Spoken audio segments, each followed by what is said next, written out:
I was auditions. I remember searching, I think 2018, like ending of 2018, I was searching for on Google how to, get roles, how to get into the break out into the movie industry. I met a couple of people online that it felt like a scam and all that, but I was trying so much to be careful so I don't fall victim of anything. So I was always looking out for audition notice on Instagram, on on Google, anywhere. I was just always looking out for it. And my first opportunity wasn't even by audition. I just spoke chat where you get like opportunities for auditions, audition notice, and extra and all those things. So I joined, and I think a couple of weeks after, I saw this Bovies notice back to school. So that was like my first project.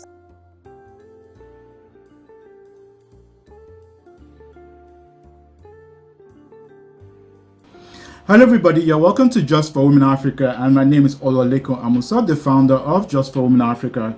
And today we're on a Zoom interview all the way from Lagos, Nigeria. Today we have with us our first Nollywood actress with us in the name of Tomi Ojo.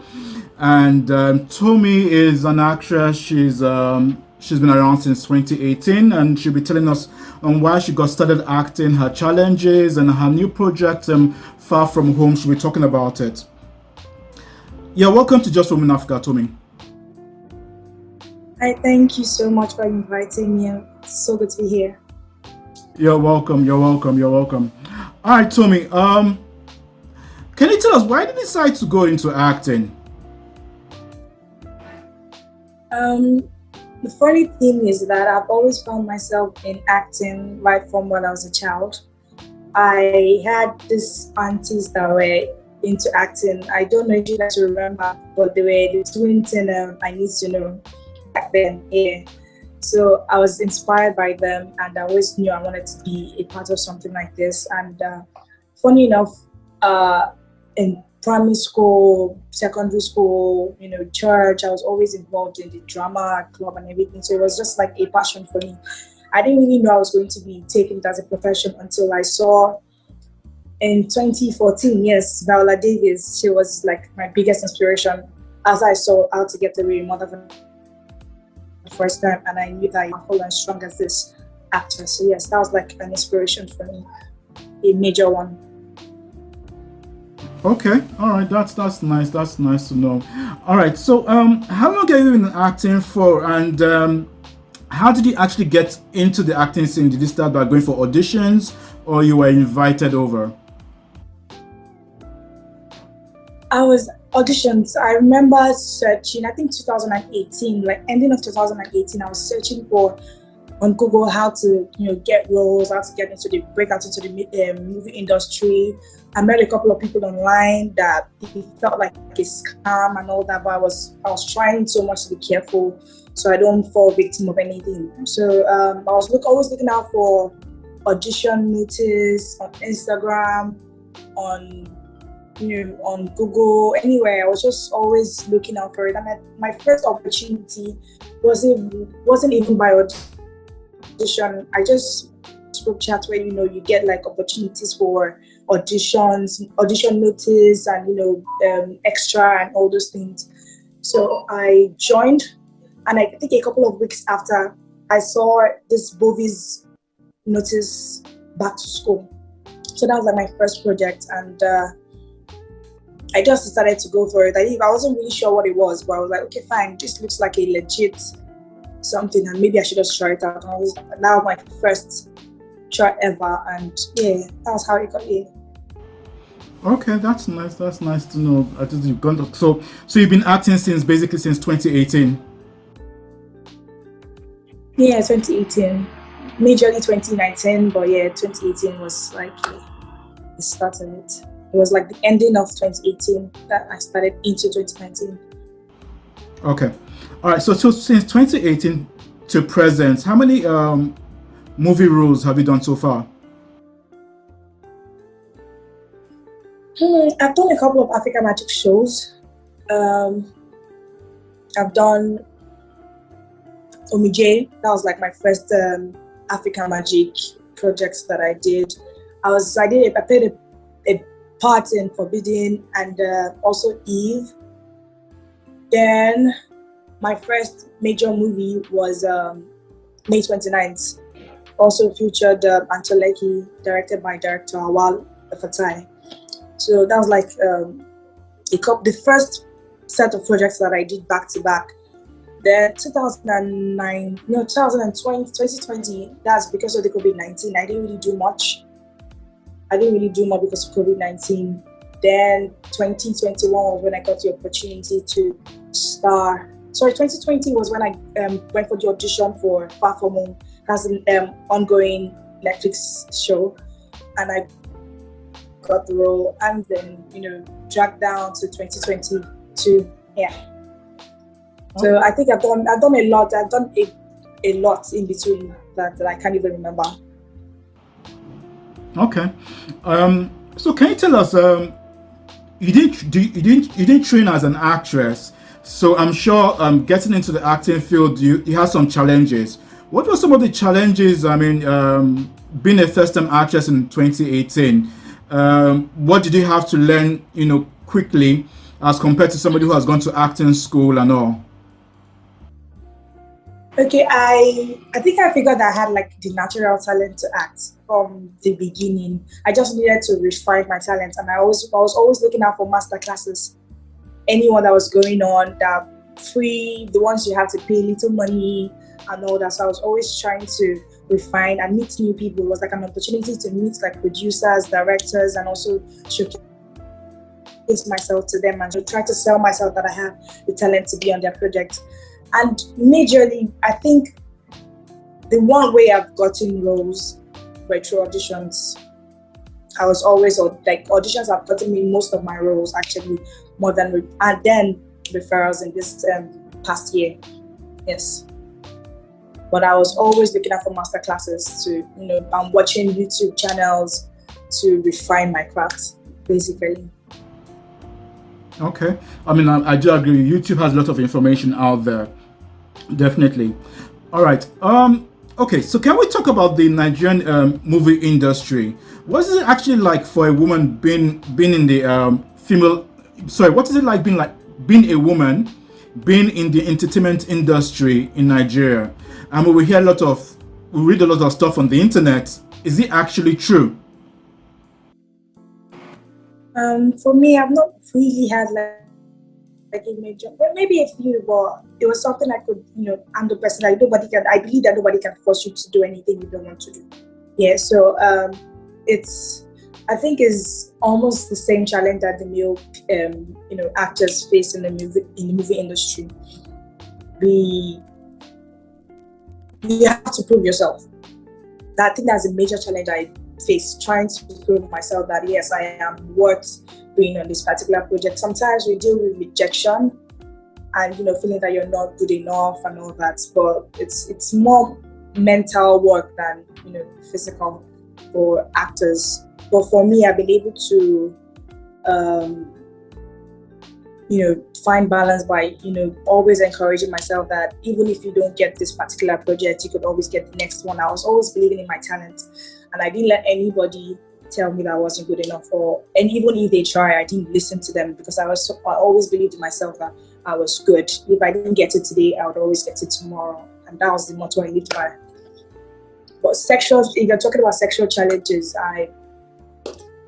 I've heard, but for me, I've been able to, navigate it somehow and not try to be in the center of that. I don't know how, but I've been able to remove myself from that. But I think it's God actually. All right, let's talk about your current project, which you just worked on, Far From Home. Can you tell us about your role in it? And it seems to get a lot of attraction on Netflix. It's #1 currently. Can you tell us briefly about it and your role, in Far From Home? Okay, Far From Home is, talking about the lifestyle of a young man, a young adult who is, going out of his home to hustle, chasing after his dreams no matter what. Just like every teenager, making decisions for themselves in where people have failed them, in where the society have failed them, and just striving, basically. And my role, I played the sister of the lead, Ishaya, and my character's name is Rahila. And Rahila is just a child that feels the need to take the responsibility of our family. And there's so much pressure in taking on responsibility as a child, things that shouldn't be your problem and you're carrying it on your head. It never really comes out well. But then again, she's a strong character that really went through a lot. And despite that, she was able to still, stand strong and push that behind her and, still move on with her life. So she's a character that I feel people can relate to, like no matter the struggles that you're going, always bounce back. And it's just encouraging to see that a young lady, even if she's surrounded by people that tell her that she's not able to dream, she still believes that she can do it on her own. She might not necessarily go through the bad routes to get to where she wants to go to, but as a child, she'll make her own mistakes, and that is what teenagers are supposed to, live as kids, as teenagers, and just make their mistakes and learn from them. So I think she's just basically living as a teenager and going by that. All right, I'm yet to watch it, but I've seen the clips of it, the previews of it, and it looks like a great show to watch. And definitely, you should watch it. You should watch it. They're number one. You should watch it. Everybody's talking about it. Everybody's excited. It's fresh. It has a beautiful display of culture of Lagos, and it's just something that you won't stop smiling till you get to the end. You get some triggers and everything, but yeah, it's exciting. it is said is a man's world, and men make all the decisions for women to go forward. What's your reflection right now? Do you still think it's a man's world? And what do you think women can do to make sure that they step out there and they have a voice, and when they sit on the table, they're taken seriously? Okay, yes. It's a man's world. We can't even argue that. But I know that, sorry, I know for a fact that we are always trying to prove ourselves as women that we can do as much as a man would do, and I think we are succeeding in that. Look at the movie industry, for crying out loud. We are excelling. Look at the in every industry, we women are putting ourselves up front there, and I really give it to us. And I feel like in a couple of years' time, we'll get the recognition that we deserve. We'll get the respect that we deserve. But it's already starting now. I can't even take that away. We see women, being representing like brands and representing companies and representing industries, taking lead in fields that you think that they won't be able to, and they'll be succeeding in it. So it's a revolution. So, and I'm happy and proud to be part of it. I do agree with you. A lot of women I've interviewed say it's a great time now to be a woman. I mean, doors are opening, and it's a great time. It's a great time. Yes, and women are going to greater heights. I do agree with you. All right. So, can you tell us what's the future for Tomi Ojo? Me, right now, it's my life. Life is a journey that I am patiently to see how it unravels. But more than anything, I'm putting in the work 100%.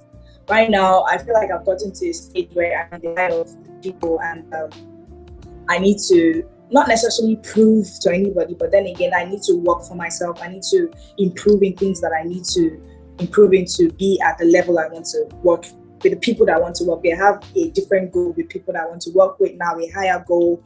So it's just working towards that goal, setting higher goals and working towards it. There's a lot of learning to do. There's a lot of learning to do. And I also want to represent like a community, and I'm also working to, be the voice of a community, and so help me God, I get there. And yes, take on bigger roles. Okay. Are we looking at Tomi taking an Oscar in the future? Yes, I pray so. Yes, definitely. Sooner than we expect, by God's grace. Definitely sooner than we expect. All right, Tomi. As we run up the interview, what's your last word for women out there who feel it's a man's world? They feel that they have to cross one hurdle after the other. It's difficult to get into the entertainment industry. They feel that they get taken advantage of sexually. What is your advice to women out there in Nigeria and Africa and all over the world? Okay, I'd advise you to stand your ground. Stand your ground, defend yourself in the best ways that you can, protect yourself. Look out for yourself. You're the best. You're the best thing that can happen to you. So you need to invest in yourself as a woman. You can't just wait for opportunities. You need to go after them first. And there's nothing like it's a man's world anymore. We are taking charge. So join the train and just be proud of what you are becoming. Be proud. You have the right to dream and you can follow that dream. And nobody has the right to tell you that you cannot be a certain person or you cannot achieve a certain thing. Like, if they had told me like years ago that I would be here today, I'd probably be like, are you sure? But then again, I dreamt and I felt like my dream was a gift that God had given me and I needed to like pursue it. And everybody has the right to pursue your dream. Please do not give up on your dreams as a woman or a man. Give up on your dreams. I do agree with you. Do not give up on your dreams and keep pushing. Thank you so much, Tomi, for joining us on the interview. We really appreciate it. We look forward to interviewing again in future. Easy. Thank you so much. Thank you. You're welcome. And to our viewers who are watching, do not forget to like, subscribe, and tell everybody about Just for Women Africa. And to the next show for Tomi and I to be. Bye. Hey, and please watch How Far From Home on Netflix. Thank you very much.